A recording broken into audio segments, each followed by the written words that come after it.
नमस्कार, जय हिंद सोल्जर्स। कैसे हो आप सभी? स्वागत है आप सभी का ड्रीम INSTL का यूट्यूब चैनल पर। तो फाइनली मैं आप सभी के लिए फिर से साइंस की क्लास लेकर के आ चुका हूं। तो आज की इस क्लास में हम साइंस के प्रीवियस ईयर क्वेश्चन डिस्कस करेंगे। और ये जो आपकी क्लासेज है ये आपकी एयरफोर्स, नेवी, कोस्ट गार्ड और आर्मी चारों के लिए आपको इम्पोर्टेंट क्लासेज हैं। ये आपकी एयरफोर्स, नेवी और कोस्ट गार्ड वालों के लिए तो बहुत ही इंपॉर्टेंट क्लासेज है, जो कि मैंने आपकी PYQ सीरीज चला रखी है। तो इन क्लासेस में हम जो है पिछले ईयर के जो क्वेश्चन होते हैं आपके एग्ज़ाम में आए हुए उन्हें डिस्कस करते हैं। और आज की इस क्लास में हम जो है वेब से और साउंड से रिलेटेड जो है आपके क्वेश्चन करेंगे। और इसमें मैं कुछ क्वेश्चन आपको 10 से 12 मिक्स क्वेश्चन भी कराऊंगा। तो यहाँ से आपके जो प्रीवियस ईयर क्वेश्चन है वो काफ़ी सारे हम डिस्कस करेंगे।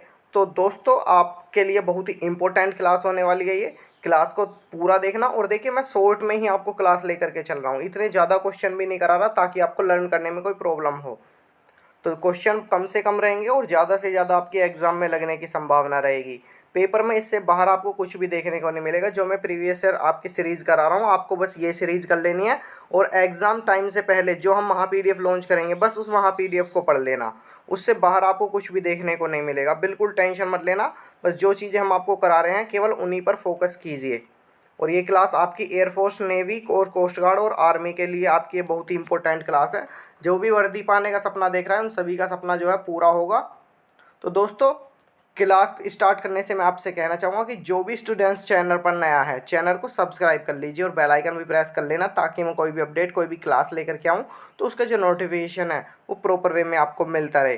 तो चलिए देरी ना करते हो आज की क्लास स्टार्ट कर देते। सबसे पहले हम 10 से 12 क्वेश्चन है जो मैं मिक्स क्वेश्चन लाया हूँ, पहले उन्हें डिस्कस कर लेते हैं। तो चलिए हम क्वेश्चन डिस्कस करते हैं। ये जो क्वेश्चन आपके काफ़ी इंपॉर्टेंट आपके क्वेश्चन होने वाले हैं।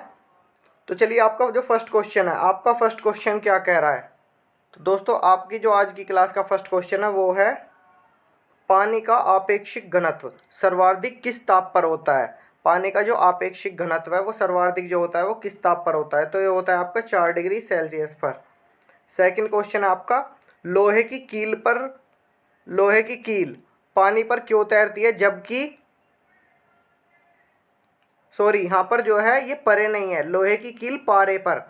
क्या है, आपको परे की जगह क्या कर लेना है, यहाँ पर परे नहीं है ये है पारे। ठीक है ना, पारे मरकरी। तो लोहे की कील जो है वो पारे पर क्यों तैरती है जबकि वह पानी में क्या होती है, डूब जाती है। लोहे की कील आप जैसे ही पारे में डालोगे तो वो तैर जाएगी, लेकिन अगर आप उसे पानी में डालते हो तो वो क्या होती है, डूब जाती है। आखिरकार ऐसा क्यों होता है? तो ये होता है लोहे का घनत्व पानी से अधिक होता है तथा पारे से कम होता है। लोहे का जो घनत्व होता है वो पानी से तो अधिक होता है लेकिन पारे से क्या होता है, कम होता है। इसलिए वो पारे पर तैरती है और पानी में क्या होती है, डूब जाती है। थर्ड क्वेश्चन आपका प्रेशर कुकर में भोजन जल्दी पकता है क्यों? क्योंकि पानी का क्वथनांक क्या होता है, बढ़ जाता है। जब पानी का क्वथनांक बढ़ जाएगा तो प्रेशर कुकर में जो है खाना हमारा जल्दी पक जाएगा। नेक्स्ट क्वेश्चन है आपका ऊंचाई पर खाना दर क्यों पकता है? ऊंचाई पर खाना क्या है, देरी से क्यों पकता है? ये थोड़ी सी इसमें मिस्टेक है, देरी से।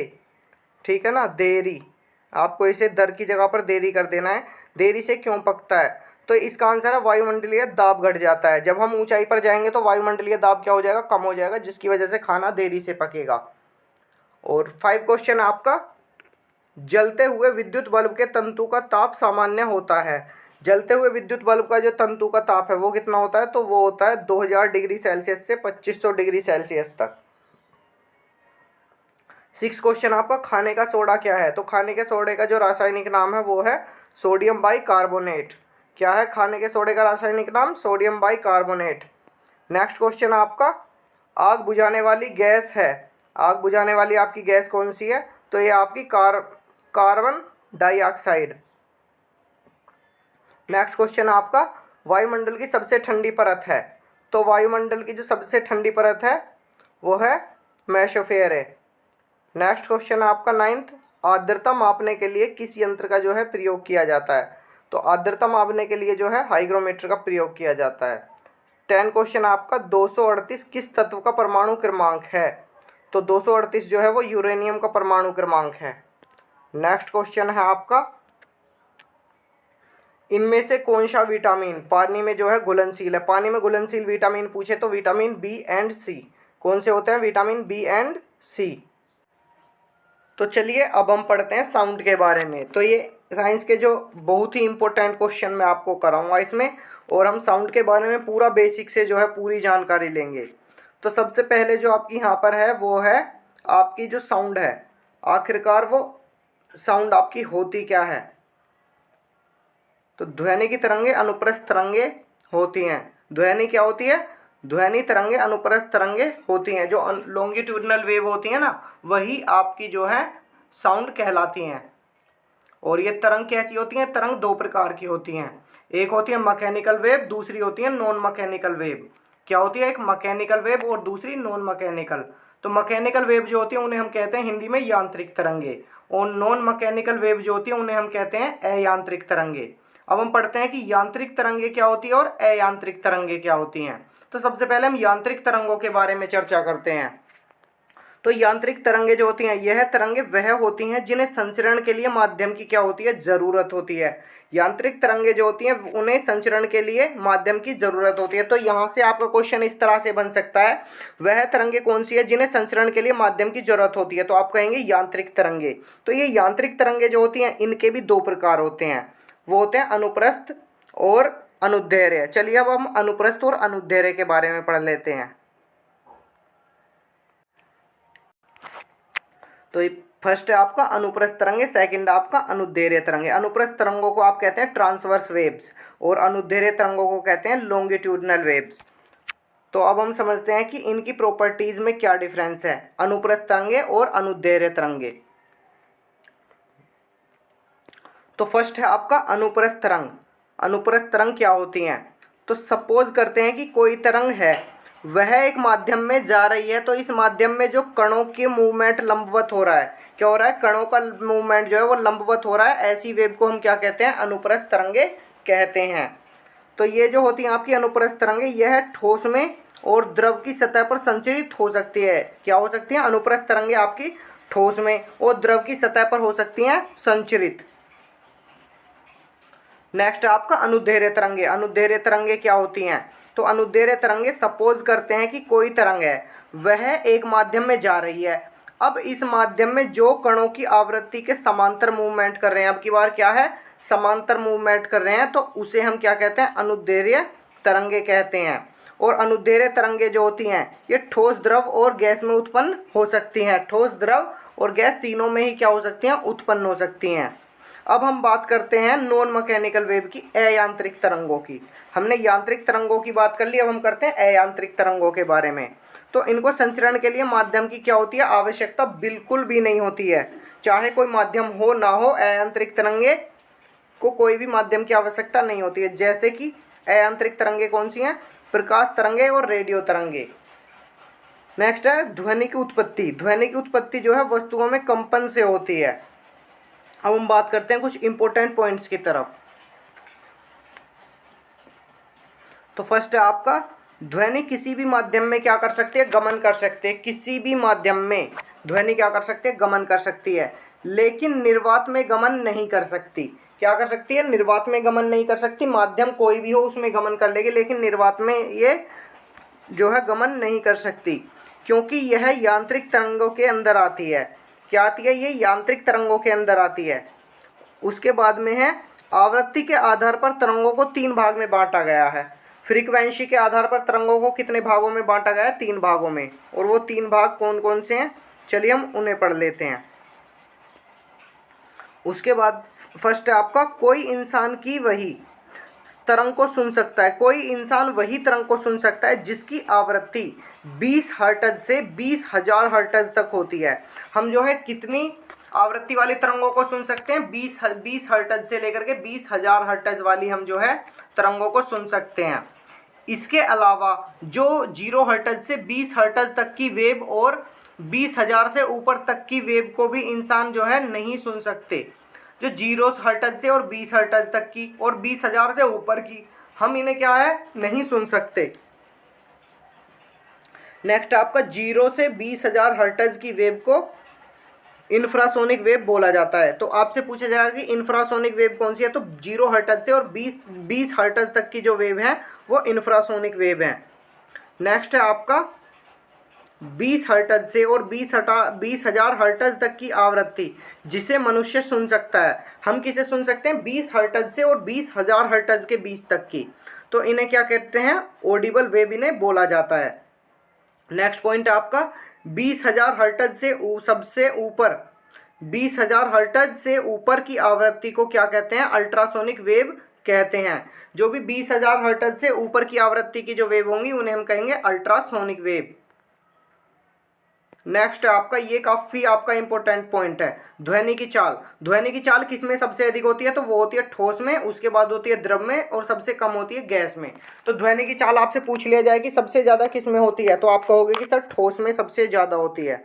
नेक्स्ट आपका इंपॉर्टेंट पॉइंट है, अगर कोई वेव है उस वेव को हम मीडियम से दूसरे मीडियम में लेकर के जाते हैं। मान लीजिए कोई भी वेव है और उस वेव को हम एक मीडियम से क्या लेकर के जा रहे हैं? दूसरे मीडियम में लेकर के जा रहे हैं। तो उसकी जो प्रॉपर्टी में आएगा वो क्या चेंज आएगा, तो उस पर हम देखिए चर्चा करते हैं। क्योंकि जब हम एक माध्यम से दूसरे माध्यम में ले जाएंगे तो उसकी प्रॉपर्टी पर कुछ ना कुछ तो चेंज आएगा। आखिरकार वो चेंज क्या आएगा? तो मान लेते हैं एक माध्यम है और दूसरा माध्यम है। पहला वाला माध्यम ठोस है और दूसरा वाला माध्यम गैस है। तो एक माध्यम से दूसरे माध्यम में वेव जा रही है। मान लीजिए आपका जो हमारे दो माध्यम हो गए, पहला माध्यम तो हमारा ठोस हो गया, ठीक है ना, पहला माध्यम क्या हो गया हमारा? ठोस, और दूसरा माध्यम हमारा क्या हो गया? गैस। तो जब हम एक माध्यम से दूसरे माध्यम में जाएंगे तो उसकी आवृत्ति में कोई भी परिवर्तन नहीं होगा, तो इसकी फ्रीक्वेंसी में तो कोई परिवर्तन नहीं होगा, ठीक है ना। आवृत्ति तो क्या होगी इसकी? नो चेंज होगी।